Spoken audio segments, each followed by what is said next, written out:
Nuhash Humayun is a writer and director from Dhaka, Bangladesh. He made his local TV debut in 2017 and has since written and directed a growing catalogue of short films, music videos, TV shows, and advertisements. One of his latest horror shorts, Moshari, has won a number of accolades, including the South by Southwest Jury Award and awards from Fantasia, HollyShorts, Melbourne festivals, and is also the first Bangladeshi film to ever qualify for an Oscar. And has done so well that Hollywood juggernauts like Peele and Ahmed are now set to executive produce the live-action short. In fact, some of his other recent works like Pett Kata and Foreigners Only on Hulu has won multiple global awards as well. Nuhash is currently writing a script for a major Hollywood studio and is also working on his first feature-length film. Nuhash is also the son of legendary Bangladeshi novelist, screenwriter, and personality Humayun Ahmed. In this episode, we talk about his journey, his creative process, how he navigates a complicated landscape, and how he chooses horror of all things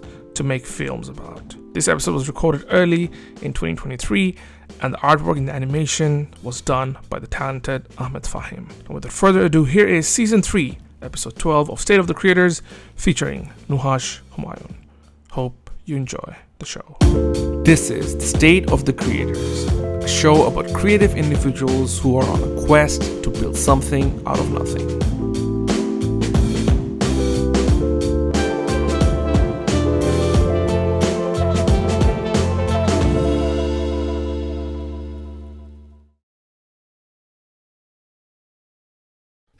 Look, before anything else, I want to ask you, why horror? What is it about horror that attracts you more than anything else to an extent, especially recently?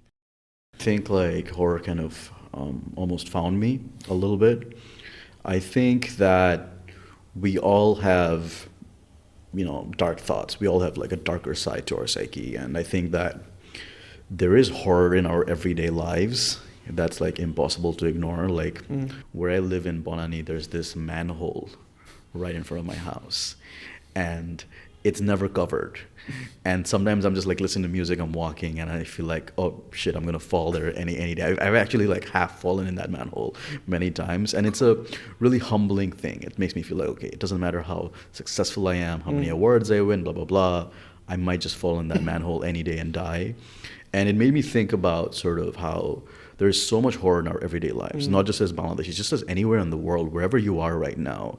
It's a scary world out there. And if we don't embrace that sort of horror, if that's not reflected in our work, I think, it's inauthentic what we're creating.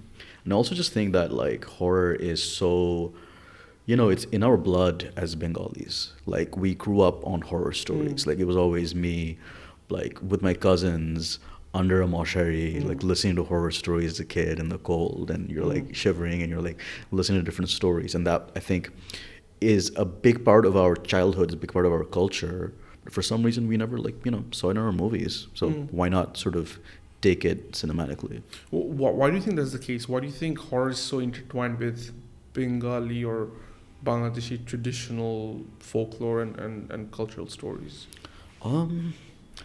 I think a lot of it has to do with the villages, right? A lot of the horror stories, like the Petni, which is this thing that comes and like it steals your fish, that came from fishermen who are like afraid of losing their fish, all that. A lot of the stories come from sailors. A lot of them come from they're all a lot of these village stories. And I think the more we're becoming urban, we're losing those stories. I don't know if the next generations will get those stories as much, urbanization and globalization, all that, which I think makes it even more important to preserve those stories and make sure that like we're doing it justice cinematically. And I also think that, I don't know, like as Bangladeshis, Bengalis, like we've been through some shit historically. Like if you think about the partition, if you think about everything that's happened, there's like always trauma, there's always something, some war, something that's like messing with our identity, where we're like, okay, who are we as a people? So I think there's a constant state of horror in our history. We're like a young kind of people. Yeah. So yeah, I think even the horror maybe reflects that. Almost like it's part of our identity to an extent. Yeah. And if we're not real about it, if we don't like, I don't know, I feel like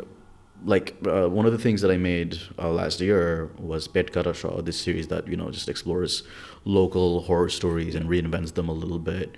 And one of them, Nishidak, we filmed it in Cox's Bazar. So something important to me was just kind of, I don't know why, but every time we're filming Cox's Bazar, we're like, oh, we have to make this look really beautiful. It's the longest sea beach in the world. Right. We have to make it look like a tourist destination, and we film it in a certain way. And I'm like, that's just not authentic. That's not real. Because when I go to Cox's Bazar, I see this shutki, I see this dead fish hanging, and I see like litter everywhere, and I see street dogs, and I'm like, why don't we see that real Cox's Bazar? So I want to show that filth and that weirdness of that location, what it really is, and not what we like pretend that it should be, that aspirational quality. And I think a lot of, I like doing horror because it's a good way to sort of embrace the reality and the darkness that's already there instead of like, faking it. Yeah, I think it's important. It almost feels like Bangladesh is unique in that way because both sides kind of coexist to an extent. Yeah. And while we've been telling the stories of the, I guess, the fun part or the very emotional part usually, often the as you mentioned, the filth, the darker side of things often gets kind of brushed aside. Maybe because we kind of have to go through it every day, so nobody likes to think about it. But I guess it just becomes part of our identity. But I think you're kind of taking that out, almost like pulling it out and like, let's just look here for a bit for a change. Yeah, and I think it's also, it's also a lot of insecurity maybe. Like we're always like, okay, how's the world looking at us? How do we look? We have to present ourselves in a certain way. We have to look a certain way. And, I think, again, that perhaps there is this level of insecurity that comes with how young we are as a nation, as a people, our identity. So we're still kind of trying to figure ourselves out. But I think kind of, again, embracing the darkness is a good way of like just being like, hey, this is me, take it or leave it. Fair enough. Who is Nuhash Humayun in his own words? I don't know, man. Who am I?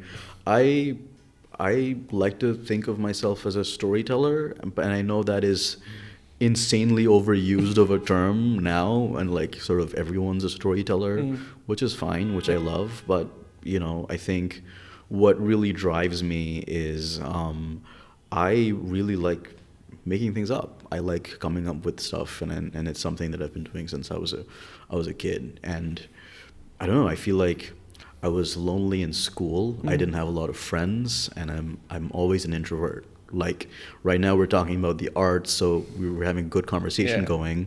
The moment the camera turns off and the mics turn off, and you're like, so what else is up, man? I'll be super awkward with you, right? Because I'm one person. It almost feels like you're in an element right now as you're talking about art and creative process. Exactly, like, right? This is me. But then when we ran into each other, and it's like, hey man, it's like kind of awkward, right? So that's not, So it kind of feels like my comfort zone, right? And I've always felt sort of alienated from the world. I didn't know how to connect with people, but like telling stories has always been my way of sort of channeling my feelings, my emotions, whatever it is, to the rest of the world. That makes sense. You've talked about obviously your family life. It's been extensively documented, and you've talked about it in the past as well in a few other podcasts and interviews and so forth.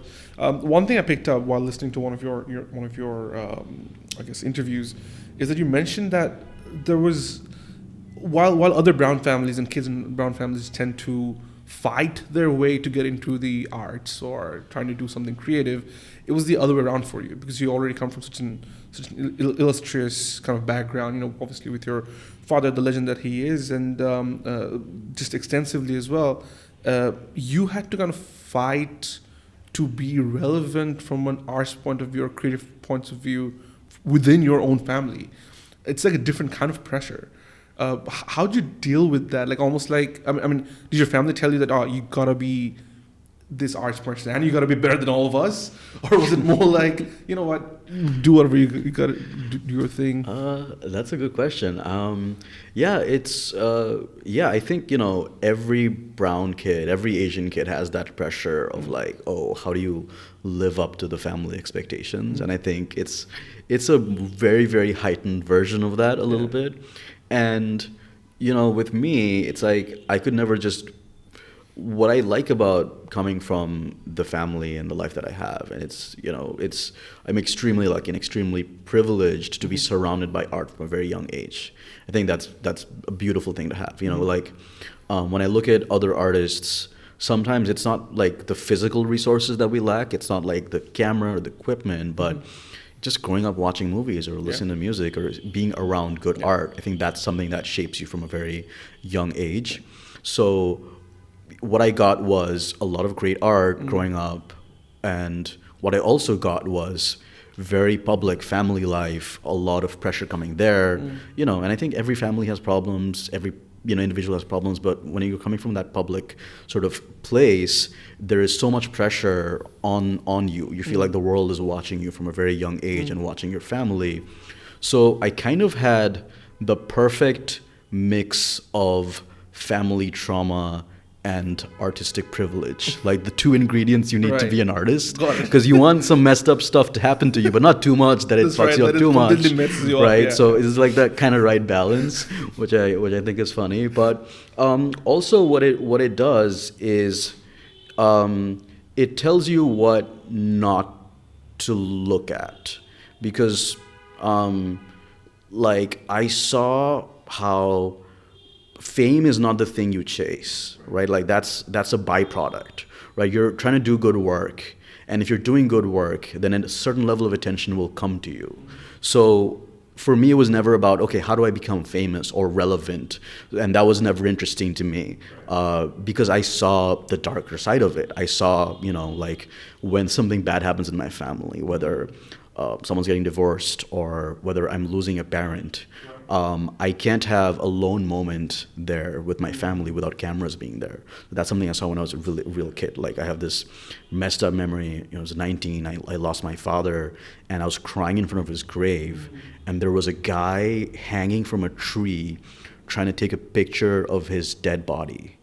And that is an image that messed me up. And later I saw that image on Google Images. Like it was a picture of my father's corpse that somebody took from that tree. And I'm like, wow. It messed me up a little bit. And when you grow up with that, you realize, I don't want this. I don't want fame. I want to just make myself happy. I want to chase good art and tell good stories. So I also realized that we have a really small community here, right? It's a small world, this Bangladeshi media circle, and everywhere I go here, people would know me for that, and I can't escape that identity. So it would be really hard for me to sort of carve something of my own. And I kind of really relate to Batman Begins. This is a very specific, very geeky reference. So there's a scene in Batman Begins where Christian Bale's Batman, well, he's not Batman yet, he's still Bruce Wayne. He goes in to talk to Falcone, who's this crime boss, and he goes in to like say, oh, I'm not afraid of you, blah, blah, blah. And he goes in and Falcone's like, no gun, I'm insulted. And Falcone says, oh, you're Bruce Wayne, you're the Prince of Gotham. You can go 1,000 miles and everyone's still gonna know your name. And he kind of tells Bruce about how privileged he is and how wherever he goes, people know him. He's never faced real horror or real tragedy. And I don't know, watching that, I was like, there's something there. Because yes, I've had a lot of pain in my life, but I can never pretend that I'm not privileged, especially if I'm pursuing the arts. So, I think the first time I went to an international film festival, that really changed my life. I was in Busan, I was in South Korea, and I saw people like clapping and enjoying my work without having any idea who I am. And, just going to the Sundance Lab, going to South by Southwest, and I have this little video from last year when our short film Moshari won the jury award at South by, and I showed it to my family because I gave a little speech after the ceremony. So there are a lot of short films that they show in one block. So when you go up on stage, people don't really know which film you made because it's like a bunch of films together. So I went on stage and I'm like, hi, I'm Nuhash. I wrote and directed Moshari, and then some people clapped, and then I gave a little speech. And I showed it to my sister, and my sister was like, did you notice that people didn't clap at your name? They had no idea who you were. They clapped when you named your movie, and they were like, oh, he made that one, and we like that, and then they clapped. And I was like, oh, wow, this is the life that I want, where people don't necessarily know my face or my name, and I can sort of build something bigger that's like kind of my own space. And in doing so, maybe also help out the local industry a little bit, because you don't want to just be a big fish in a small pond. You want to make that pond bigger. You want to carve that out. I think if you are that big fish, in some sense, you have that responsibility to make the pond bigger. No, for sure. And I think you're very right in saying that, because it has felt for so many years that there has always been a ceiling for Bangladeshi arts, right? Whether it's music, whether it's films, anything, you name it. And it's only recently I feel that ceiling slowly getting crushed to an extent, where the bridge that you talk about building between local and global, it's happening to people like you. There are others in the music industry who are also doing great things, and it feels like that's the step forward for that we've been lacking for so long. At least that's what I feel, at least as a consumer of these kinds of arts, right? But having said that, like, do you feel that the identity that's been kind of you have through your family, that affects your creative output at any level, like in terms of the fact that you have to carry this weight on your shoulders, and you talk about privilege. I think it's interesting that you recognize you've got the privilege, but you also have that trauma from that side as well. But do all of that have a part to play when you're making stuff? Is that at the back of your head thinking, you know what, I gotta prove XYZ wrong, or I gotta prove myself right here, or is it purely a form of expression that comes out and none of that matters to you? I just think that we all carry multiple identities at once. It's who we're trying to be, it's who our parents wanted us to be, it's what society thinks of us, or it's our religion, it's our culture, it's so many things that we carry at once. And, it's easy to be bogged down by all those thoughts and all that responsibility. And I think, like, when I'm trying to tell a story, I almost approach it from a more instinctive, childlike place. I'm like, what would I like to see as a kid? What would I enjoy? And I think, like, we all have, inner children, right? There's a little kid in us that, and sometimes when we're watching a really good movie or listening to a good song, there's like that kid that gets excited, and there's a feeling, right? There's like, and I think it's really important to keep that child alive. So I think in the creative process, I try to, eliminate those thoughts and just be like, what would excite me? What would scare me? What would thrill me? What do I want to see? And I think that's really important. But I don't know, at the same time, I think that, like, look, you can never escape all the different aspects of yourself. You can never escape your identity. And I think, like, learning to embrace my culture was a big thing for me. And I think this comes less from, like, sort of having to accept my family, but more, we grew up in a very kind of a colonized kind of neo-imperial world, right? We're so influenced by whether it's Hollywood, whether it's Western music, or the fact that we're having this conversation in English, right? And like, when I go to, say, a meeting in LA and someone's like, oh, you've grown up in Bangladesh your entire life. How do you speak English so well? That's wonderful. And to answer that question, I'm like, well, see, the British colonized us for this many years. Before they left, they made these English medium schools. And see, those English medium schools, they even taught us that if you go to these schools, you're better than everyone else. So they put that, like, seed of thought in our mindsets. And I went to one of those schools, and that's why I connect more to sometimes your culture than my own, right? So I think the more challenging thing sometimes is, like, who are you to your core? How influenced are you from the world? And how much of your, like, sort of that root can you connect to and bring out to the world? And I think it's that's going to be really, really tough sometimes to think about sort of, am I doing justice to the ghost stories that I grew up hearing? Or am I just trying to, like, sort of copy something that I've seen Hollywood do, or I've seen somewhere else? Like, how can you sort of take the technical know-how that the rest of the world has developed and combine that with the cultural, the real, like, that root, that pure emotion that's in your soul and sort of mend the two together. I think that's the real challenge. I mean, the words that you use that, when I finally learned to embrace my culture, like when did that shift happen for you? Because it seems like obviously, we grew up in that whole English medium culture. We're in that kind of siloed life where everything's Western and fine, we have one Bangla class and so forth. But the rest of it, it's still very much influenced by the West. And it seems like you were that kid, but a shift happened where you're kind of diving deeper into the stories that you're telling through your films now are very much rooted into the cultural elements of Bangladesh or Bengali culture, right? So when did the shift happen for you, and why did it happen? Like, was there any specific incident, or was it more so you wanted to really take that step and make that shift? I can wax poetic about representation and the importance of identity, but honestly, my goal is to tell better stories that have more reach. And it's just the smarter thing to do. It's just from a business standpoint, from a strategic standpoint, from any standpoint, if you tell a story that is more specific to you, that story becomes more universal. Yeah. So yes, sure, I care about representation, I care about my identity, I care about all that. I can keep going on and on about that forever. But look, it's just smarter. It just makes more sense to not try to do what everyone else is doing and try to tell the story that only you can tell. Right. And I think coming from, the backgrounds that we have where, it's one Bangla class, right? It kind of gives you there are moments where you're like, oh, I wish my Bangla was better. Oh, I wish I knew a little bit about this more. Right. And if you think about it consciously, it gives you an awareness, right? It makes you think, okay, maybe I can do some research. Maybe I can try to embrace that more. So I think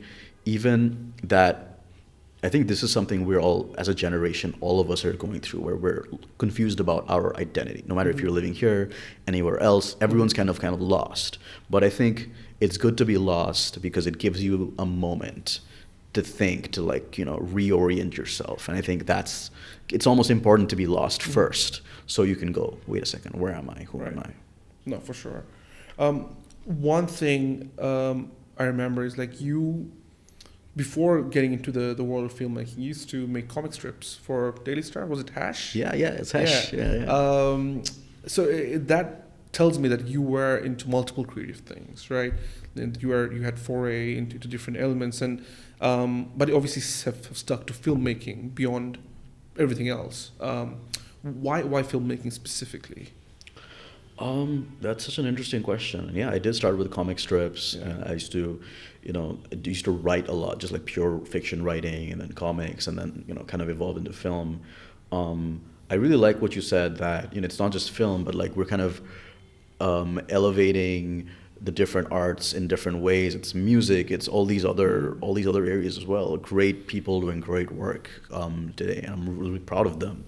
What's amazing about working in film, I think it's the ultimate culmination of the arts, right? Like when I'm making a film like Moshari, I get to work with the best designers and artists in Bangladesh, like Fahim Anzur-Rahman, who did the poster for us. I get to work with the best musicians, like Damir, who did the music for Moshari. And I remember I was editing the short film sitting at a Starbucks in Texas. And I had my headphones on, and I was listening to the score, which Damir did, and it's this really dark, scary soundtrack. And then for a second, I took the headphones off, and Damir's song was playing on the playlist at that Starbucks. That is incredible. And it was like a pop song. So it was like, when I had the headphones on, it's like, it's scary music, you turn it off, and it's like this really fun kind of indie pop song. And that made me so proud of just what everyone's doing out there in the world, and that there are different versions of them and different sort of layers to their work as well.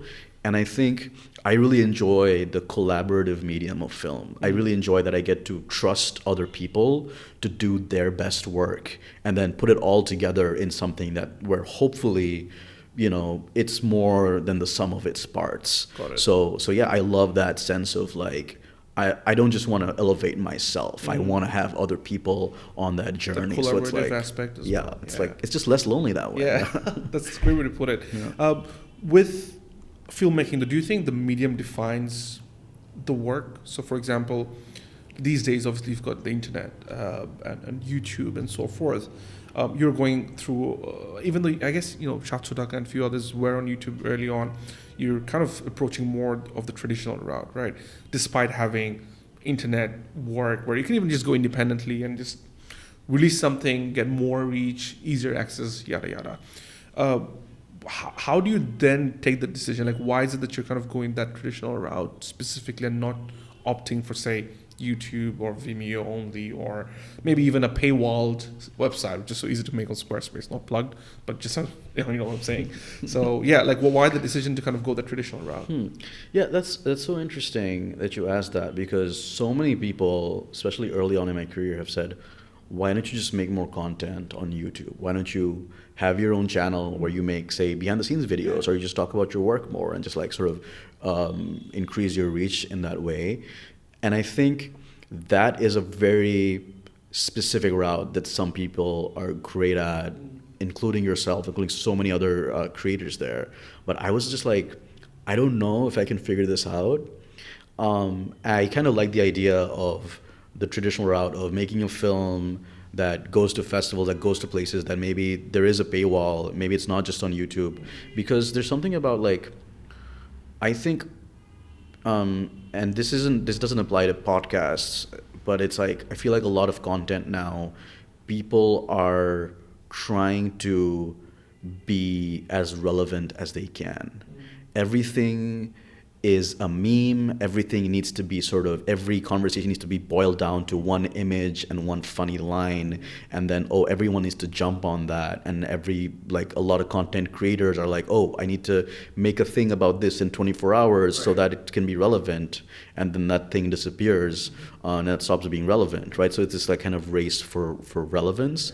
What I like about filmmaking is that, the stuff that I make, it takes months to finish, sometimes years to, like, just from start to finish. So if I start with the idea, this thing is relevant or viral right now, I'm going to put that joke in my movie, in a couple of months, it's going to be really cringy. It's not going to be relevant at all. It's just not going to work. So what I like about sort of the longer kind of meditative process of the way that I do it is it lets you really think about, okay, take a second, breathe. Life is going to move by, everyone's going to die, none of it matters. Breathe, take a second. What matters to you? What do you want to make content about? What is the story you want to tell? What does your heart want to say? And that's when I discovered my love for horror. That's when I discovered sort of the stories that were truer to me, when I stopped chasing that relevance a little bit and worked on the sort of longer format stories. And other than that, I do make, ads and commercials. I do have stuff like Shots for Dhaka that is more of a YouTube funny video rather than a film. And that was a big part of my journey as well. And who knows, maybe I'll go back to it. Maybe there will be a time when I'm like, you know what, I want to make more just content that's out there. But I think right now I like that longer format. It lets me sort of breathe a little bit. Well, it's interesting you mentioned that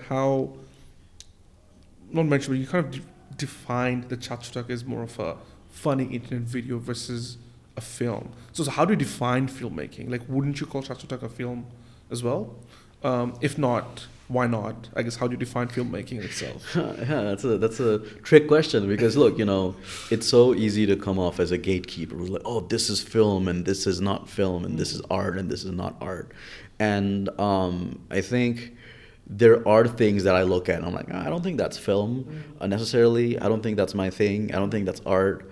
But I also don't think it's necessarily my place to come out and say it, because I think that definition is constantly changing. And I think when I started out, a lot of people in the industry came up to me and said, isn't this a little much? Isn't what you're doing, is this working? Is this film? Is this art? And I got that. People said that to me, and there was a moment of doubt. Something I talk about a lot is like when I made Moshari, like a lot of producers in Bangladesh said, don't put this out there. This is weird. We don't know what's going to happen with this, right? So I don't want to be that kind of gatekeeper for someone else. But I also think that,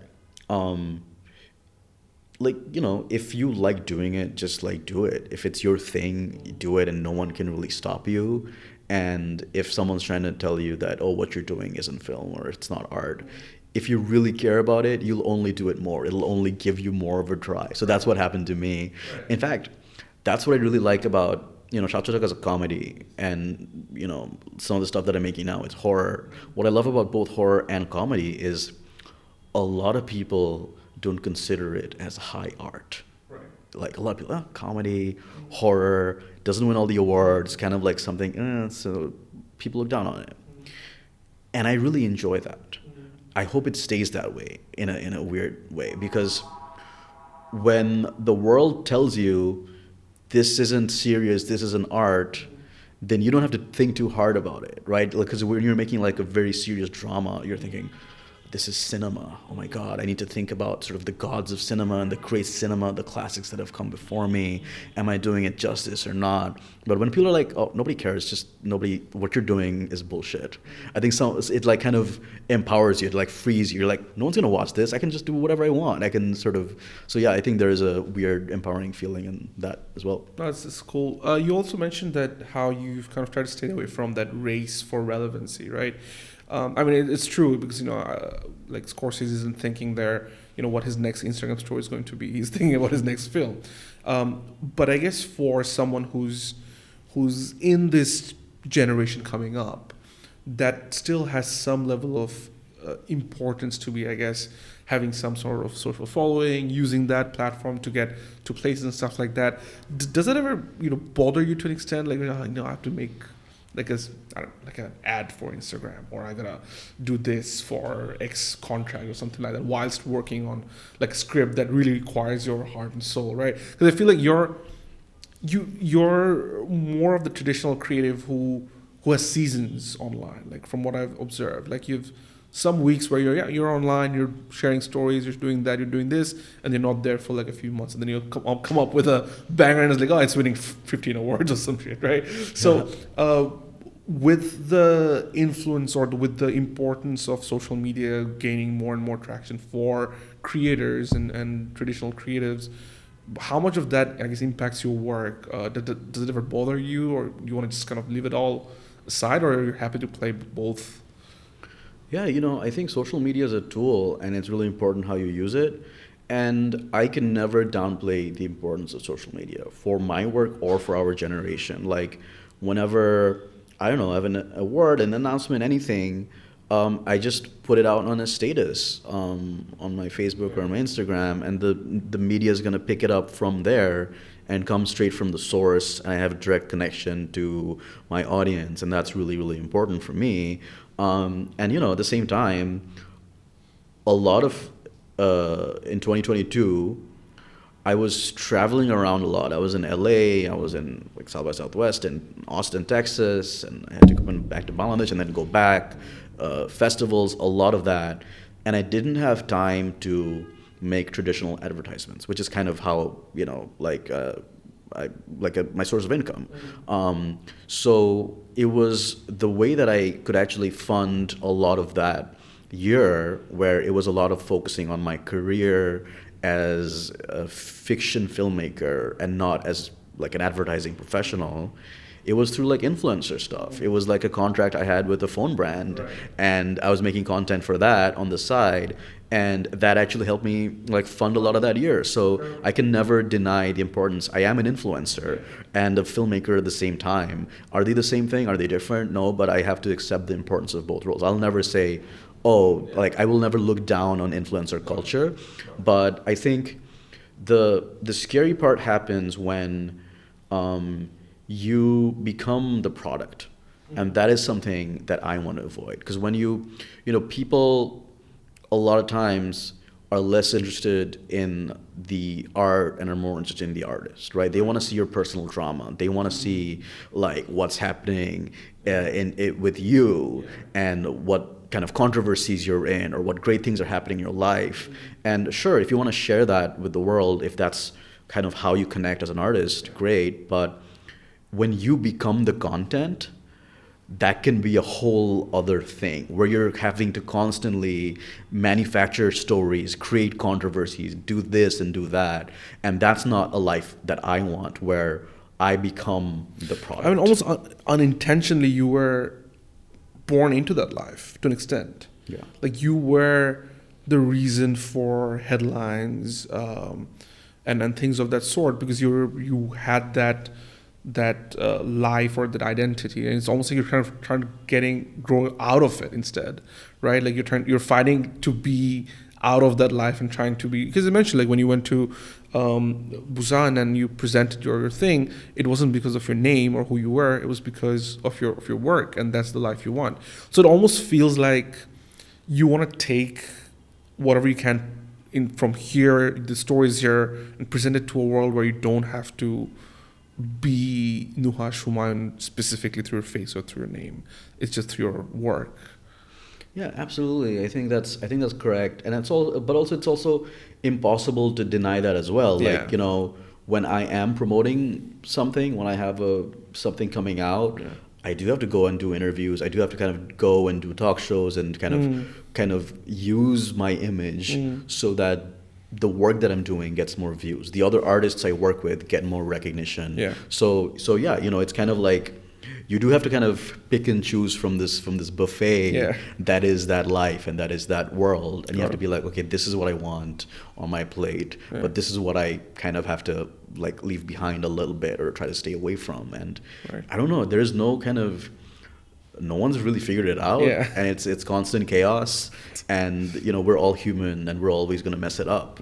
But all we can try to do is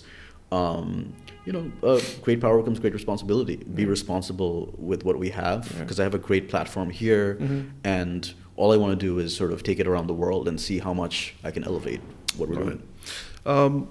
You've made Dhaka, which was a comedy. You've worked on music videos. You've done the Pett Kata show, Moshari, TVCs.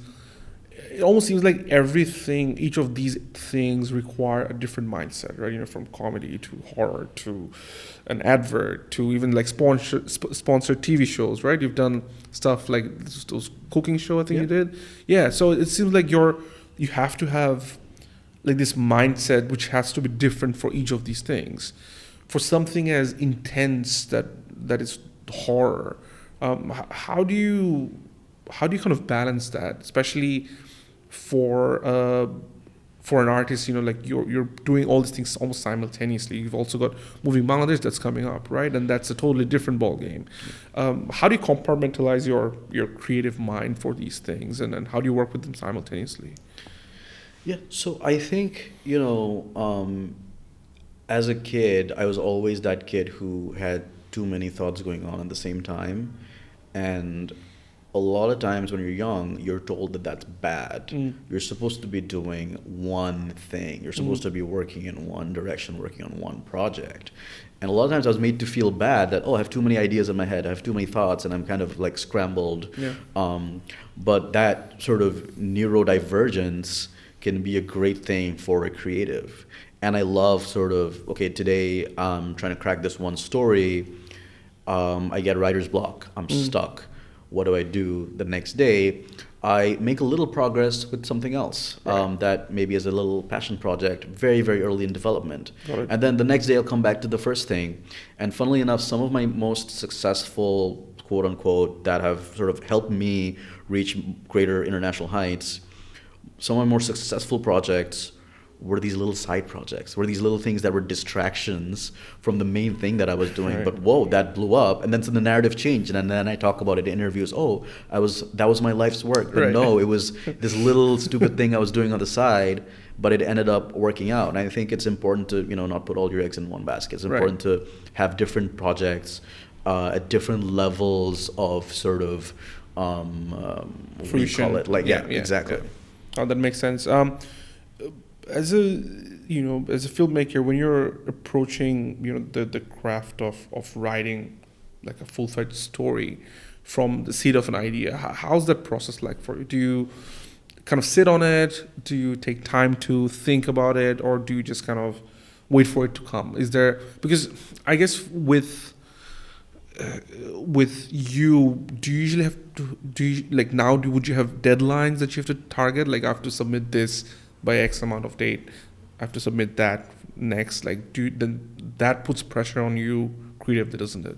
Yeah, I definitely have deadlines now. Yeah. Like right now, I'm working with one of the biggest studios in Hollywood, and I can't name the studio, but it's like I have an assignment, a writing assignment, where I have to make up this fictional world that I'm building, and I have to write a one-page document about what are the rules of that world.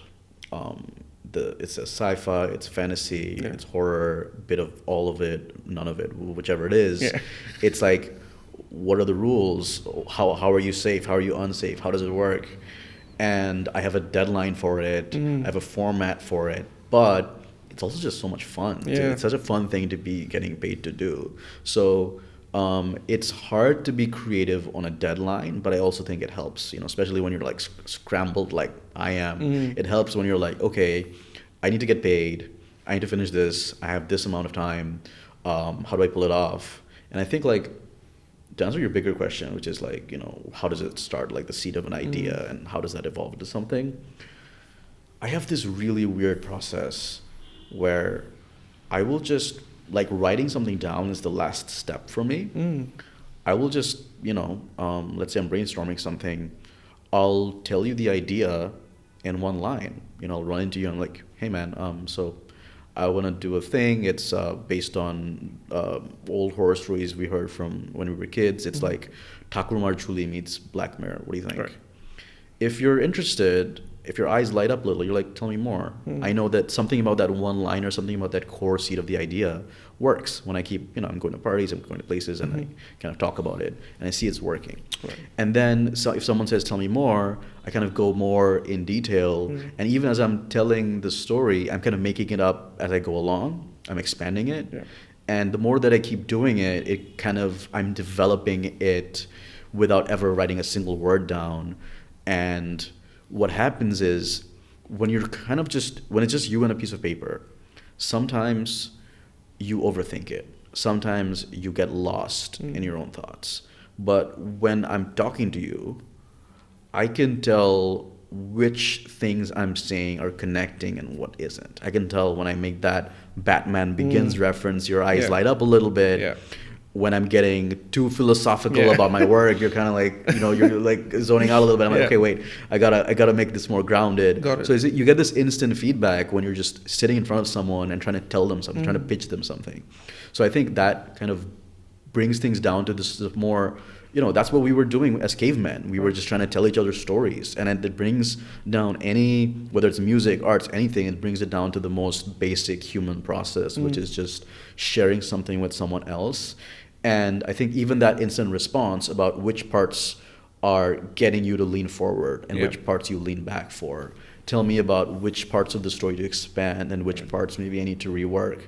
And that kind of naturally becomes like, eventually when I'm like, okay, there's too much in my head, I need to put this down on a piece of paper or on like an empty Word document. That's when I like take out my laptop and I put it down on the page.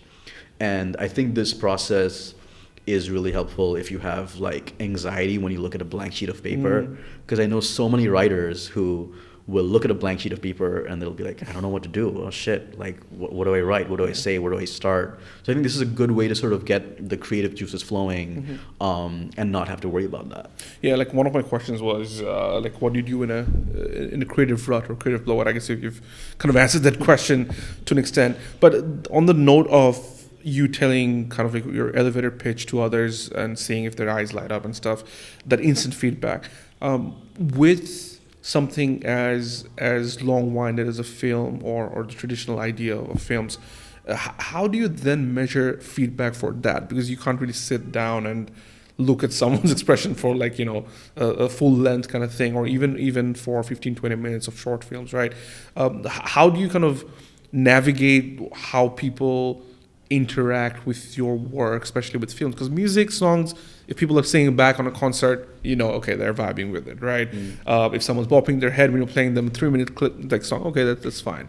With something as long-winded as a film, how do you define that? This is working for the audiences that I'm intending for?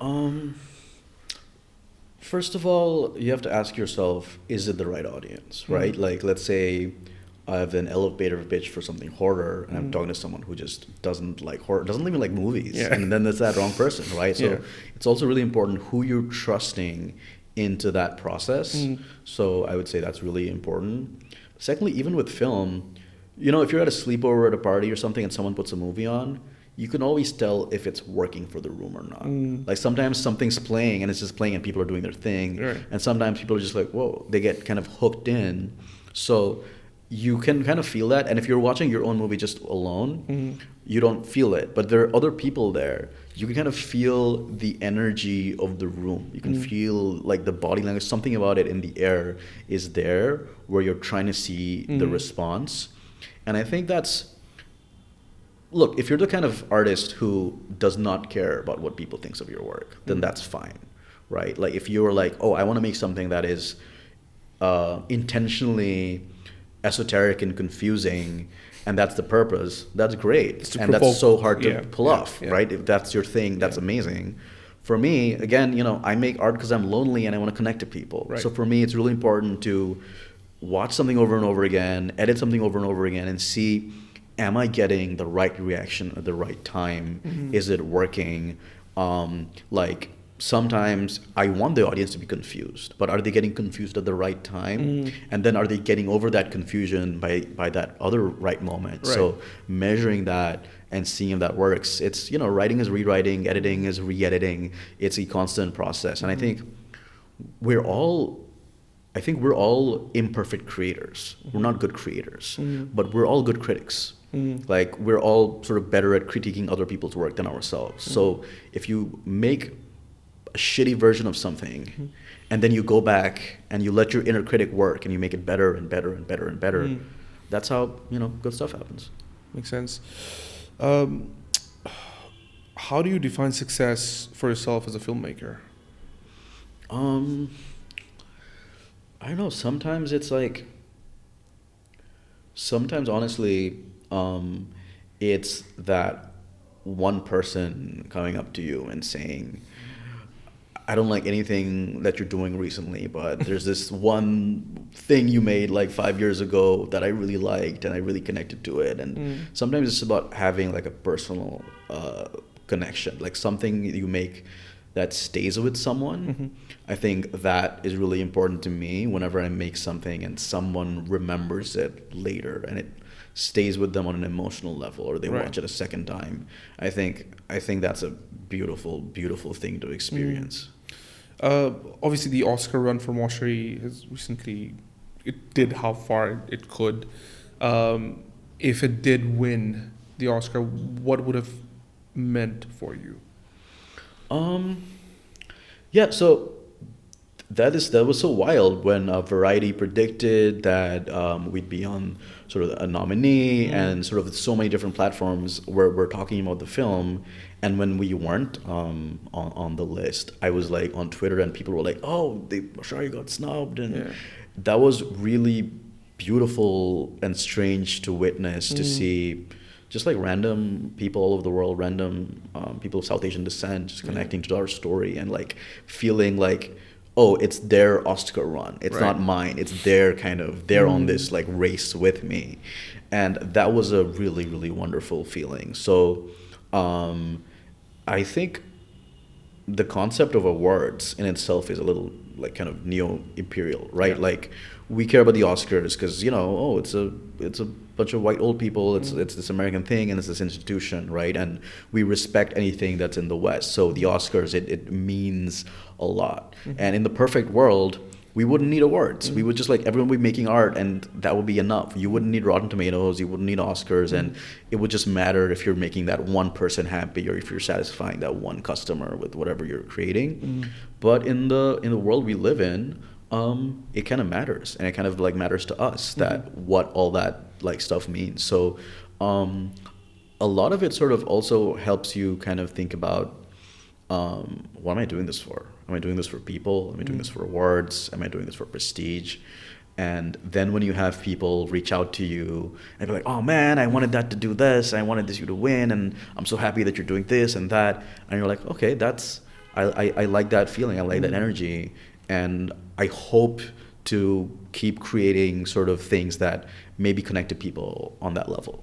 Would that, I mean, is that still kind of your aim at some point that, now that you've kind of almost got to the stage to an extent, is that something that you want to kind of have in the back of your mind? Be like, even though that won't be my main primary thing, I still want to try and get like a big prestigious award that is recognizable, that'll bring some attention to Bangladesh and so forth.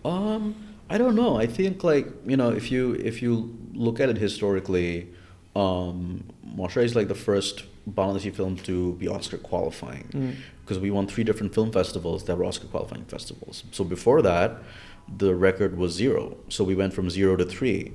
And whether it's me or someone else from Bangladesh, I would be just as happy. I'd be just as happy if there's another Bangladeshi filmmaker who wins an Oscar, and it would be just as good for the country. It would be amazing. But I think what's more important to me than like the awards race, because honestly, a lot of the kind of stuff that I make, like I think there's been 2 horror movies in history that have won Oscars. One is Sleepy Hollow, the other is Get Out. Right. So even the kind of the genres that I work, it's rare. It's a rarity. But what I really want to do more of is tell stories on a bigger canvas, on a bigger scale, that reach more people, and also see if I enjoy that. Maybe a part of me will enjoy it. Maybe a part of me will be like, you know what, I want to go smaller.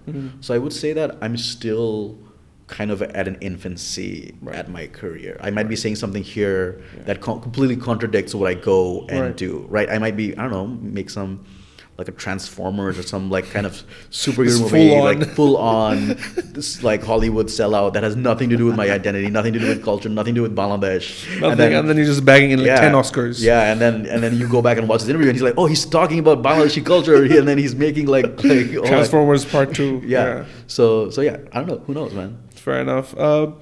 With work that you like in your world, like what is a quality work to you? So how do you define quality, I guess? That's so interesting. Quality. I think there is, for me as a filmmaker, I have to always think about the technical standards of quality, right? Like, are we doing enough? Is our sound design good enough? Is the color grading good enough? And a lot of times the barriers we face in the Bangladeshi industry is a lot of these technical barriers where we don't have some equipment in this industry. We don't have some resources. So we're always trying to push that envelope. Like, we're doing our maximum to get it to the minimum that's globally accepted. Right. And that it has always been like kind of, it's always at the back of your head, working in a field that is just as technical as it is creative. So I would say that is something that we always have to think about making content in Bangladesh. Like, we did this short film this year called Foreigners Only. It's the first Bangladeshi production that an American streaming service produced. Like, it's for Hulu. And the entire time we were like, oh, these are their specifications, this is their quality. Can we live up to that global standard? Because no one's ever, from Bangladesh, no one's ever made something for this before. So we don't have like someone's reference, like a big brother I can call up and be like, hey bro, like how'd you do the thing? And there's this beautiful moment where I was in LA after the shoot, and because the shoot was in Bangladesh, and then I went to LA, and I was in the Fox lot, and that is where a lot of iconic films and TV shows have been produced. That's where the Simpsons writers get together still now. Conan O'Brien and all these like really legendary writers sit there. There's like this cafeteria there where they have all their Oscars and Emmys that Fox has ever won. So I was in that lot. I was having lunch with the Hulu team, and they were like, wow, like, the production design on your film was so good. Where'd you do it? Oh, the colors look really good. Where'd you get that? And I'm like, Bangladesh. They're like, oh, the prosthetics, the makeup effects were really good. Where'd you do? I'm like, Bangladesh. And they were like constantly amazed by just the quality of the work. Not by me, but by other people, that other departments that worked on it. And that made me so proud. Because, we always like to say, oh, oh, it's so bideshi. It feels like we walk into a nice restaurant in Bangladesh. We're like, oh, it feels like we're somewhere else, right? Yeah. The compliment we're always trying to give ourselves is, oh, it feels international. And when we say that, we're not trying to shit on Bangladesh. We're not trying to do that. What we're trying to say is, oh, it feels like we're reaching kind of the standards in some technical way, in some kind of ways of convenience. So it was beautiful to be able to see that and be like, yep, we're there. And I think the next thing is in terms of the creative content, right? The creative quality. Are the stories we're telling, will they last in 5 years, in 10 years? Are we saying something meaningful? Longevity is important for you. Now that you're working, with you've signed with CAA and anonymous content, and also working with, obviously Jordan Peele and Riz Ahmed. These are obviously big names in the industry, trailblazers. Having been to the US, working again with some of these big names, how has it been in terms of transition? Like when you compare to what's happening in Bangladesh to what the standard is elsewhere, do you see that there's actually a big gap in the way we do things, and how do you think we can kind of close that gap? Initially when I was I signed with CAA and I was like sort of pitching to these big Hollywood studios or pitching to Hulu and kind of doing these bigger projects, I was a little insecure. I was a little scared. I was like, wait, can I pull this off? Right? Like, am I going to be nervous? Am I going to screw it up? It was actually a lot easier, and it still is. I would say it's kind of easier there. And I think a bit of the difference is here in our local industry, a lot of times the people who have the money, the people in those positions of power, whether it's a producer, it's a sponsor, it's a brand, or it's a producer, sometimes the people in power here don't understand art. They're not from an arts background. They're not film lovers. They're not art lovers. They're just people with money, and they look at your thing. They kind of have a kind of almost a disrespectful lens to it. They're like, okay, cool, but how's it going to make me money? Right. Where's my brand position? Like, what is it going to do for me? And when you're working with kind of the best of the best elsewhere, if it's in LA, if it's in Hollywood, everyone there weirdly has some love for storytelling. That's why they chose that job and not some other job elsewhere, or an accountant or whatever. So there is a love for storytelling, which makes it easier to have those interactions, to meet executives or producers or sponsors over there, because there is a kind of a love for film, a love for art, so it's almost easier to connect on that level. So, and I just think, honestly, it's actually unfair to even compare, because we're so young here in the industry. It's going to take us a little longer to have more people in positions of power who understand what the arts need, and you're having that slowly, but it's going to take more time. But I think that's really the biggest gap. It's like art is really, especially film, it's the most capitalist art form, right? Because film is related to money. Film has to make money, and you need money to make film. So the gap is always about how do we tie in the creative people with the money people? How do we bridge that gap? Right. What's the hardest thing about making films? Hardest thing is like not getting lost in like the little things. Like I'll go to a friend's or someone's movie screening here, and sometimes their posters are better than their movie. Sometimes they have like merch out, but the movie's not ready. It needs a little work. Right. It's really easy right now to get lost in like all this little stuff, all the golden kind of the silver balls. Yeah. But like, you gotta tell a good story first, man. You have to. At the end of the day, it has to connect on a story level, and then everything else focus on everything else. I mean, obviously, you're a public figure now, and with that comes the memes, the trolls, the criticisms.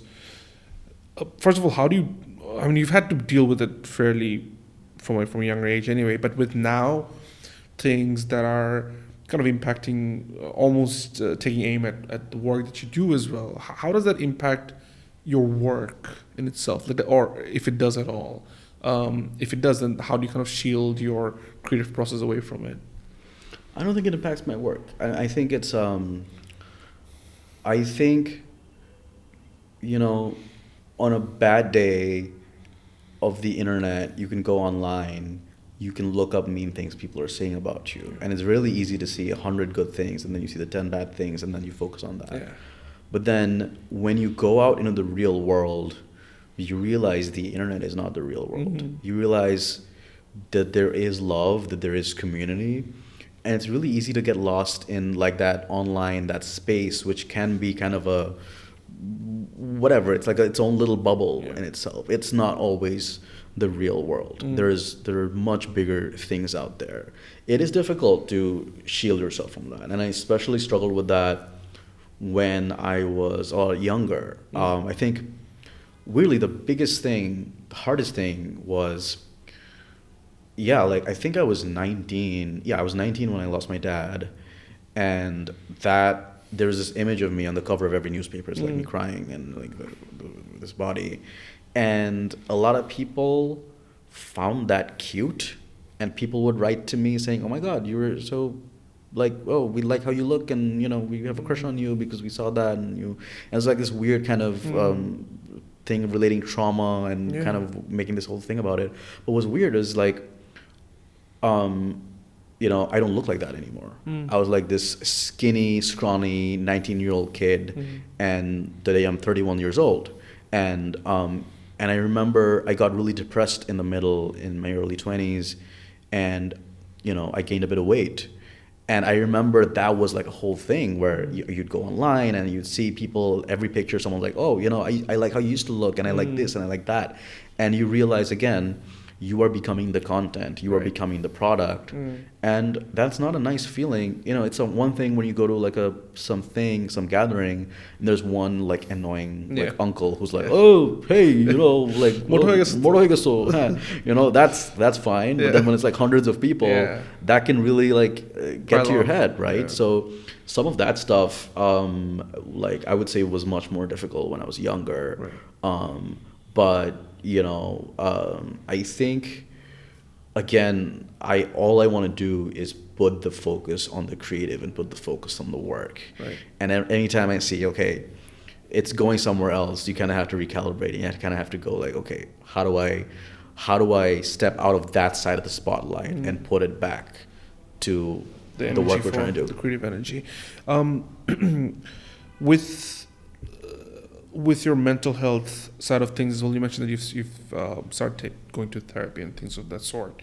Obviously, you don't have to talk about it if you don't want to. But again, do you think like having a little bit of unhappiness in your life helps your art? Maybe. I have no idea. Like, that's something like Steven Spielberg says, where he doesn't go to therapy so that films become his therapy. And I think there is this kind of myth of the messed up, troubled artist, right? That's like a stereotype we try to perpetuate. I think the reality is more like when there are things broken in you, there are things that need mending and fixing, a lot of that gets manifested in our art. But at the same time, what I realized, especially lately, is we need support and we need community. Because your career as an artist is going to be unstable. Like, no matter how successful you are, you don't know what you're doing the next day. You don't know what your next gig is, what your next project is, right? It's still very, very unstable. So your personal life needs some grounding. You need to have your best friend, your partner, your family. You need to have some form of community. And if you don't know those people in real life, there are a lot of screenwriting groups that I'm a part of where I share a lot of my sort of stories and my successes and my failures, and that ends up being a big kind of healing process as well, other than therapy. So I think the being an artist, being a creator, it gets lonely. So it's really important to find your people. Right. Do you have a routine of some sort? Like for example, famous writers like Isaac Asimov, for example. He'd get up and write 30 minutes a day no matter what, right? Bad writing, good writing, doesn't matter. Many creatives like that have routines like that of some sort. Do you have anything of that sort where either you're doing something to elevate your filmmaking or script writing? It could be even like finding inspiration in other forms of art or creativity. Is there anything like that you do? I listen to a lot of music and I go on a lot of walks. I think like walking is a great way to sort of get your mind working. Yeah. So I mean, that's about it. I think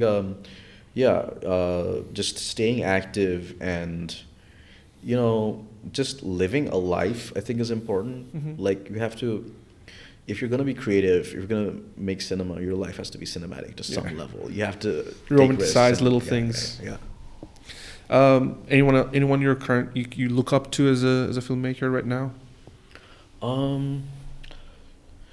Again, I really look up to filmmakers like Jordan Peele and Riz Ahmed, and I would have to name drop them because when I was a kid, I always imagined, someday I'll make whatever movies in Bangladesh, and there's a big Hollywood producer is gonna come and shake your hand and be like, here's all the money and here's like blah blah blah, and he's gonna discover you from the little work you're doing. And when I was a kid, I always imagined, you think it's gonna be like this kind of white Hollywood dude, right? And I love how there are artists from diverse backgrounds literally changing the world with the films they create and produce and the works that they make. Right. And I love that there is diversity even in the producers that I work with. Right. And there are sort of people like them who they're sort of breaking stereotypes every day and they're supporting voices that aren't as heard in the community. Right. And I would love to, the way that I get excited when I say, I'm working with Jordan Peele or I'm working with Riz Ahmed, you would want someday your name to be the name that someone's dropping and someone has that level of excitement. But even if you don't consider that, I love that like there is diversity in storytelling in 2023 right now. That's great. You don't have to answer this question if you don't want to, but this is something that we want to ask. If you could work on one project with your late father, what kind of project would it be? Is it something that you always kind of dreamt of or thought of, working with him on something? Oh, like working with him or working on something of his? No, with him. That's such an interesting question. Never gotten that before. I think I'm really lucky to have worked around him, and I've seen him like doing his thing in his creative process, and like been a fly on that wall when he's doing his thing. So I would say that there really isn't anything there. I kind of it's more about looking back and like holding on to the memories you have and looking at the little things and like were the little nuggets of wisdom he left for me here and there and kind of like tracing it all back. And what's really wonderful, I think, there's a strange thing about losing a parent or losing anyone close to you really is you run into people sometimes just random anywhere, somewhere, a random place in the world, and you'll run into someone and they'll be like, hey, I met your dad once and he said some really random thing or something really funny. Like I met someone in LA who said he's never been to Bangladesh. He was on a flight with my dad and his father was talking to my father. And his father was like, oh, my son is interested in storytelling. And apparently my father blessed him to be a filmmaker one day. Like, someday, like, they did a whole thing. And I'm like, that's so dramatic. That so sounds like him. That's so extra. Yeah. So it's wonderful to suddenly hear snippets from other people. And it's a window into someone you miss and you love fondly, and it's a window into their soul. And it's like, oh, hey, that was a nice day to have that story, have them come back to me and be alive again in some way. No, that's beautiful. And I think in a lot of ways, it's if kind of it'll be very cheesy, but it is our actions and our work eventually that lives and transcends through us, right? It's eventually that's all we leave behind, and I think your dad has done a great job with his work, and obviously with those little stories that you just mentioned. What do you think is the future of filmmaking in Bangladesh? I think the future is a lot of weird stuff. I think people are doing interesting things in the streaming space here. People are making thrillers. People are making sort of these genre-bending things. And Rihanna Mariam Noor was such a great film, Winter Khan. And I think, like, you know, the Indian film industry is huge, right? Bollywood is a giant machine. So when you're like this really tiny industry next to this machine, and a lot of people don't even know Bangladesh. They think Bangladesh is a part of India. They don't even know we're our own thing. So when you're right next to this giant behemoth, you can either try to copy it, you can either try to copy what they're doing, but then there will always be some people who are like, what if we did the exact opposite? What if we just did our own weird goddamn thing and made experiments and did our thing? So I think that's the direction Bangladeshi filmmaking is going in. Where it's just like a lot of weird stuff. It's unpredictable, it's strange, it's personal, and it's taking risks that sometimes those bigger projects in other places can't. And I want to see more stuff like that. And I think maybe, you know, like our language in cinema isn't defined yet. When you think Korean cinema, something comes to your head. When you think Bangladeshi cinema globally, there's not one image yet. But I think all the weird stuff that's happening, maybe someday that will someday be a language in itself. The lack of it will almost kind of define it, is the hope. Personal goal in 5 years? I guess feature film is one. I really want to make in 5 years, I really want to make a superhero movie. I want to make like a big... So the Transformers thing is definitely absolutely on the cards. I want to make a big, like, popcorn movie that has no soul. No, I'm kidding. I'd want it to have some... 1%. Just enough soul. Not to sell out. Yeah. Right. But in terms of, I guess... anything else in terms of, you know, your films and other things like that, like awards or anything of that sort? Not so much. No, not so much. I think, again, you know, I still think my career is at its infancy. I made my first kind of project out there called HollyShorts in 2017, so it's not been that long, right? So I still think it's, you know, my career is too young. I'm not that young, but my career is too young for me to be like, this is where I want to go. So I'm still, you know, I want to keep taking risks and do different things that sort of feel good for my soul. And if I go in a direction and I feel like I'm not feeling it, I hope I can sort of reel back and sort of recalibrate. Right. Awesome. Finally, for an aspiring filmmaker who's listening in, what are 3 or even 1 big actionable step that you can advise for them to walk your path? I would say, you know, I asked this question to a lot of filmmakers when I was younger. And I said, I want to make films. I have a bit of a budget. What is one piece of gear that I can buy? And a great advice I got from someone was, invest in people. And if you're an aspiring filmmaker, you need to surround yourself with people who are better than you. You know, you need to surround yourself with artists, musicians, visualizers, writers who challenge you, who are better than you, and you need to go out and seek them and then find that community. And if it doesn't exist, create that community. And I think that is really, really important. It's surrounding yourself with good people. And then all of you just kind of working together to like kind of make a difference. I'd say that's definitely one. And the other is, again, it comes down to the hunt for relevance, right? The quest for relevance.